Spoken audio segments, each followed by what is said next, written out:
On this Independence Day, it's important to recognize how America reinvents itself from generation to generation. The latest polling numbers have Congress at an 11% job approval rating, and I can't find any of those 11% anywhere.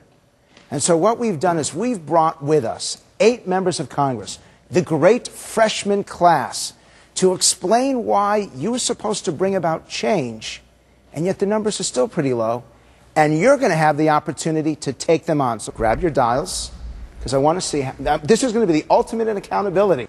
Why is it that Congress still has an 11% job approval rating? My big concern is this. I'm a military pilot, and I remember September 12th and how there were no Republicans or Democrats on September 12th of 2001. We were all Americans.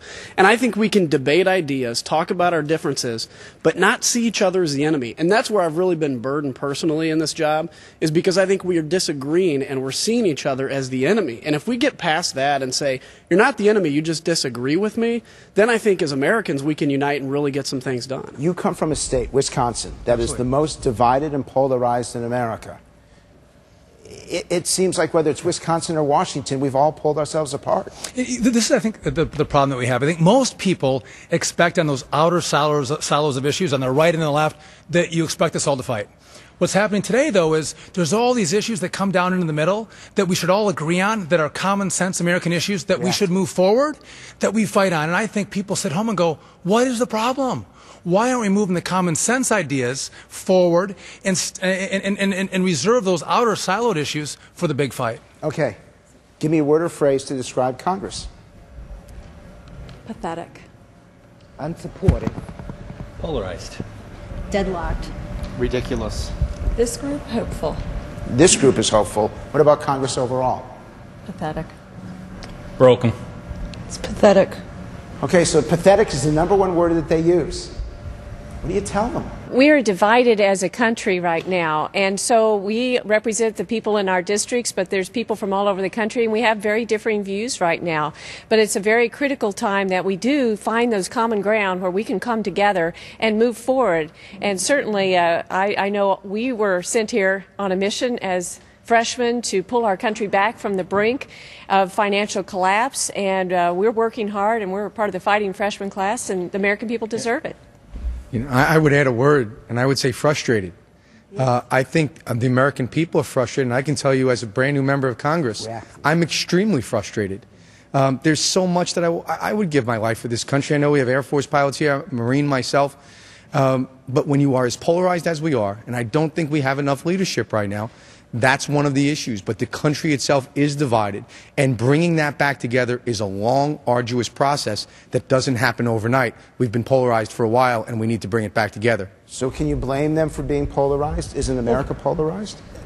I believe America is polarized, but I think America is polarized because our leadership is. And my first question comes up every time I hear someone like you say that is, are you willing to step off the party plantation and do what's right rather than what you're told to do?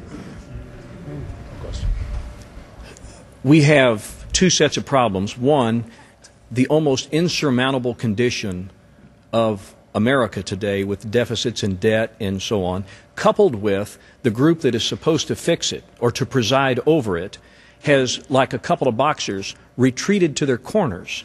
They are so divided. And I think that's why so much of the American public has a low opinion of Congress and loses hope in our ability to fix things. Go ahead. I don't think that America is as divided as people think. I think we're very unified by tremendous financial problems.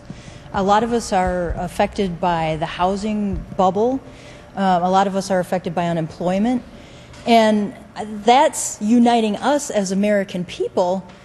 And I feel like Congress is divided in terms of dealing with the tremendous financial burdens that we as United Americans are facing today. And I understand that. As someone who was a single parent who raised her daughter, I was a police officer. You know, I understand what a lot of Americans are going through. And that's why it's very frustrating to a lot of us here when it becomes so polarized. Because when we came to Congress, we came with your message, the American people's message, not one party or the other, but the American people. And they said, we need to get this debt and deficit under control. We need to get our country working again because Americans want to work. That is what we do. And so that's what we as a freshman class have been working to do.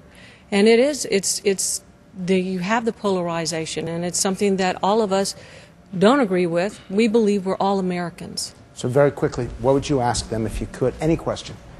I just think as a regular middle-class person, when I turn on the television and I read about a proposed bill that Congress wants to propose, and I'm thinking, okay, so Congress is going to pass it, the House is going to pass it, it's going to go to the Senate, it's going to die, and it's like, why are we doing this? Elizabeth, you're one of the youngest people here. What would you ask them? You keep saying how you want to come in representing the Americans. However, what are you going to do differently to prevent the divide that always seems to happen when Congress stays in session? I mean, Scott. Well, basically, yeah. Are you willing to do what Obama claimed he was going to do in 2008? Is unite the country on all the important issues. Go ahead. I want to say to that, one of the things I feel like is happening in Congress, and I think it's happening in the executive branch, in Senate and House, is an epic, and somebody said it earlier, lack of leadership. People have to be willing to stand up and say, look, this may not be the best soundbite to get on the news. This may not be the thing that endears me to the right or the left. But this is what we have to do with America. And I'll say this. One of the things I worry about is in 30 years, the American history books are going to say America is a great country that stubborned itself to mediocrity. And that's what I fear. Well, we're going to come back. I promise I'm going to get all of you in, and you're going to have one last shot on Independence Day to hold them accountable. When we come back, the toughest questions and what America means to our elected officials. Stay tuned.